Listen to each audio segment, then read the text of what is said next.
Hello everyone, welcome to all of you on my YouTube channel Manjeet science classes. So अब हम discuss करेंगे physical properties of अमीन के बारे में। बेसिकली अमीन्स कौन कौन सी फिजिकल प्रॉपर्टीज़ को शो करते हैं ये हम डिस्कस करेंगे इस वीडियो के अंदर। सो फर्स्टली हम लोअर अमीन्स की बात करते हैं, लाइक मिथाइल एंड इथाइल अमीन। जितने भी छोटा अमीन होगा वो गैसियस स्टेट में होगा, वो डिपेंड करता है उसके मोलिकुलर वेट के ऊपर। अब मिथाइल एंड इथाइल अमीन्स जो है वो गैसियस स्टेट में जैसे ही कार्बन चेन बढ़ेगी, मीन्स जैसे ही मोलिकुलर मास बढ़ेगा वो लिक्विड या फिर सॉलिड में कन्वर्ट होते रहेंगे। क्लियर। जो अमीन्स हैं इनकी जो स्मेल है वो फिशी स्मेल होती है।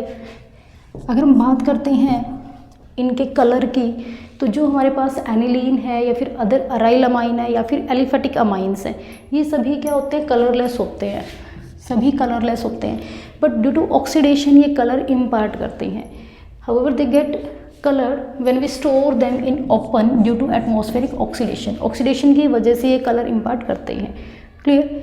लोअर एमीन्स हमारे हाइड्रोजन बॉन्डिंग की फॉर्मेशन करते हैं वाटर के साथ, बिकॉज वाटर के अंदर क्या होता है, ऑक्सीजन, ऑक्सीजन के ऊपर नेगेटिव चार्ज होता है और जो अमीन्स उनके पास हाइड्रोजन होता है। सो इलेक्ट्रोनेगेटिव एलिमेंट और हाइड्रोजन का होना नेसेसरी होता है हाइड्रोजन बॉन्डिंग के लिए। सो यहाँ पे ये वाटर के साथ हाइड्रोजन बॉन्ड की फॉर्मेशन करते हैं। सो दैट्स वाई जो लोअर अमीन्स है वो हमारे सोल्युबल होते हैं वाटर के अंदर। अगर हम बात करते हैं हायर अमीन्स की, तो वो इनसोल्युबल होते हैं वाटर के अंदर।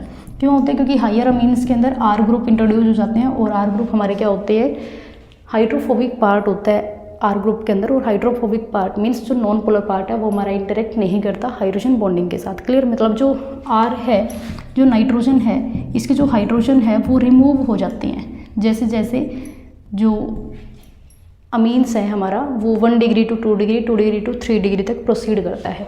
सो जो हाइड्रोजन ही अगर नहीं होगी तो जो हाइड्रोजन बॉन्डिंग है वो कैसे होगी, और अगर हाइड्रोजन बॉन्डिंग नहीं होगी तो सॉल्युबिलिटी घट जाएगी। क्लियर।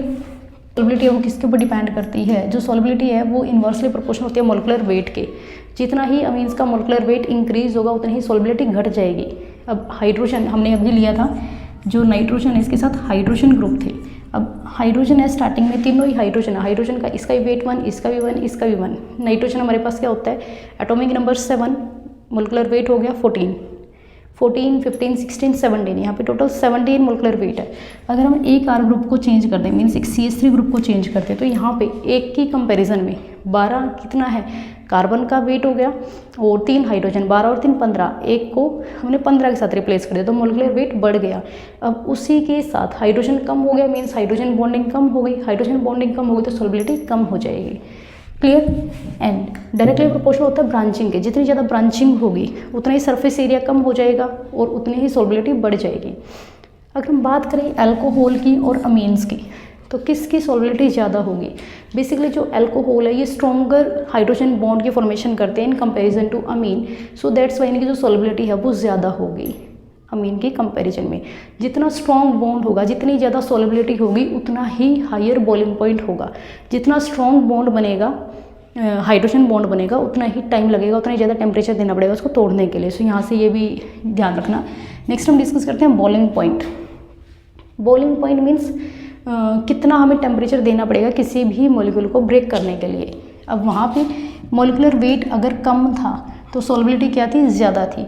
अब यहाँ पे अगर मॉलिकुलर वेट ज़्यादा है तो बॉइलिंग पॉइंट ज़्यादा होगा, ज़्यादा बॉन्ड बनेंगे और उनको तोड़ने में भी ज़्यादा टाइम लगेगा।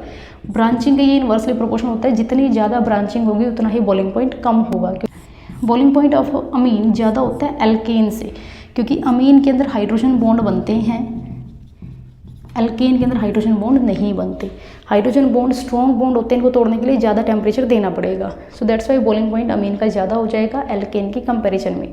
वही same boiling point of alcohol ज़्यादा होगा अमीन की कंपैरिजन में, क्योंकि अल्कोहल के अंदर स्ट्रॉन्ग हाइड्रोजन बॉन्ड की फॉर्मेशन होती है। अल्कोहल में स्ट्रॉन्ग हाइड्रोजन बॉन्ड बनता है अमीन की कंपैरिजन में। सो यहाँ पे ज़्यादा टेम्परेचर देना पड़ेगा बॉन्ड को तोड़ने के लिए, यहाँ पे कम देना पड़ेगा। Clear. Boiling point of primary, second and tertiary amine. अभी देखो प्राइमरी अमीन के अंदर हमारे पास 2 हाइड्रोजन होते हैं, RNH2। सेकेंडरी अमीन में हमारे पास 1 हाइड्रोजन होता है और टर्शियरी अमीन में हमारे पास कोई हाइड्रोजन होता ही नहीं है।